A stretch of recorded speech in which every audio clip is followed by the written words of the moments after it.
Hey y'all, good morning, and welcome back to another episode of The Greenhouse. So, I'm coming to you today from my rocking chair on my back porch, and it's a quiet morning. Um, it's early on a Sunday morning, and the family's not awake yet. Only Lola is awake, and she's, of course, under my feet and I'm having a really rare moment of quiet where there's just not anyone else moving around. It's peaceful. Even the birds aren't really chirping yet this morning. It's just a really calm, quiet morning. And from this particular spot in my yard, I have a view of this beautiful oak tree. And this tree right now is coming in beautiful. We're almost to summertime here, so it's growing all of its leaves and it has lots of paler green, lush new growth coming in. But as I've mentioned on previous podcasts, my house is full sun all of the time. So we planted several years ago, we planted these little tiny little oak trees on this side of the house to try and get some shade, one kind of in the front yard and one back here in the backyard. And when we planted them, they were probably, I don't know, 2 to 2.5 inches in diameter and maybe 2.5 feet tall. And over the years, we've tended to them and cared for them and trimmed them a little bit.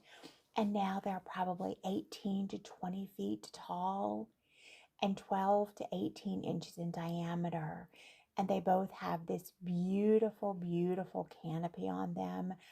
And it's funny because in the summertime, the dogs, particularly, Lola will run under that tree and just kind of lay because it's like a shaded, cool spot in the yard with the grass around it.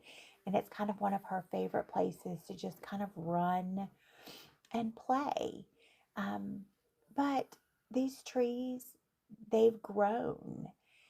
And I remember during the winter when my husband was at the hunting camp, I was sitting on the back porch, kind of with the same view, the same time of the day, and looking over at that tree. And I noticed that it was just bare and fully exposed, and every single leaf had fallen from it. And it was just, standing there, this big trunk, nothing but the trunk and the branches against the gray morning sky.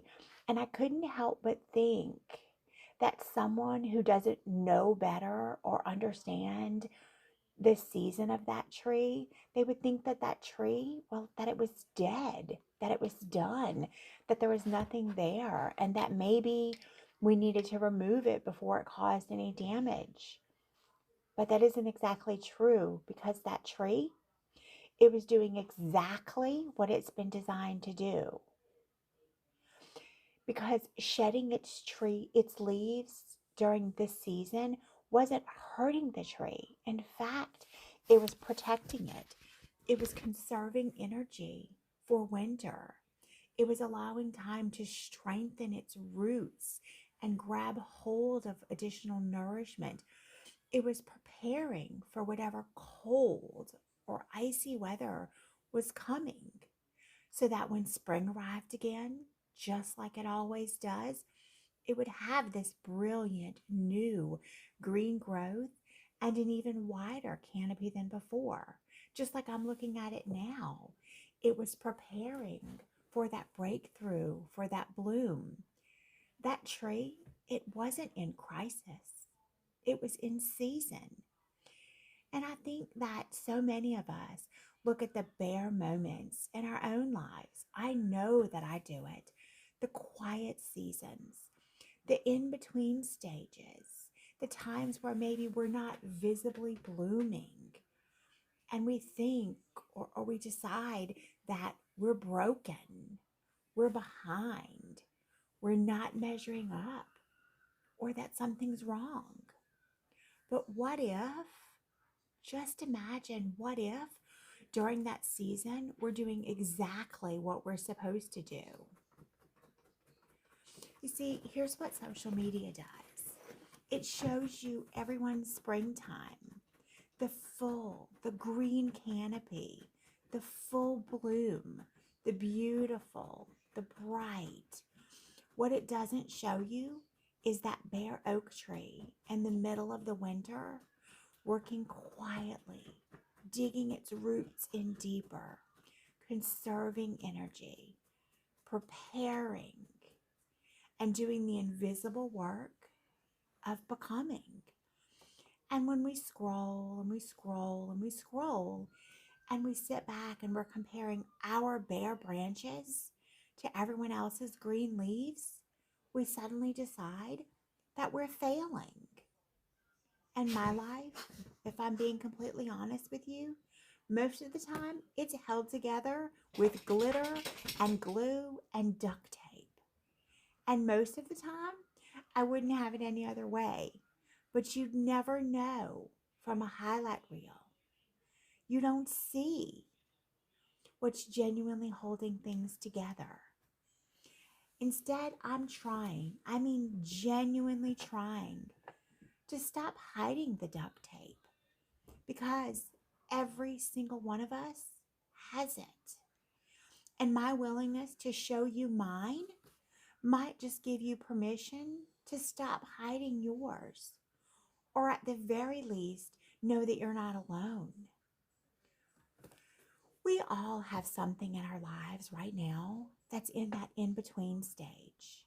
Maybe it's a friendship that's in a transition, a relationship, a job that doesn't quite fit anymore, a dream that's still underground and the roots are forming, but there's nothing visible yet.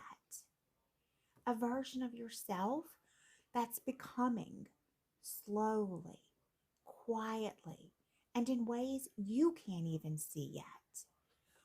I want you to stand in it with me. Be brave in it. You might, like me, be unintentionally bracing for what comes next because you don't know what it is yet. Maybe we're not supposed to. So you've got your head down and you're working relentlessly and you're making the dream real. You're trying new things. You see, that's the winter work, and it counts. Even when no one can see it. Even when it doesn't look like there's growth from the outside. That oak tree, it does not apologize for shedding. It trusts its roots and it waits for spring. I don't have any homework for you this week, just an invitation. Go visit the website maintainingmelinda.com/quiz and see which of the 5 pillars in your life is asking for additional care right now. That's where you start, not with a big dramatic overhaul of your life, with one honest look at where you are, where you want to be, and what's actually next. And until next time, I'll be right here waiting for you in the greenhouse.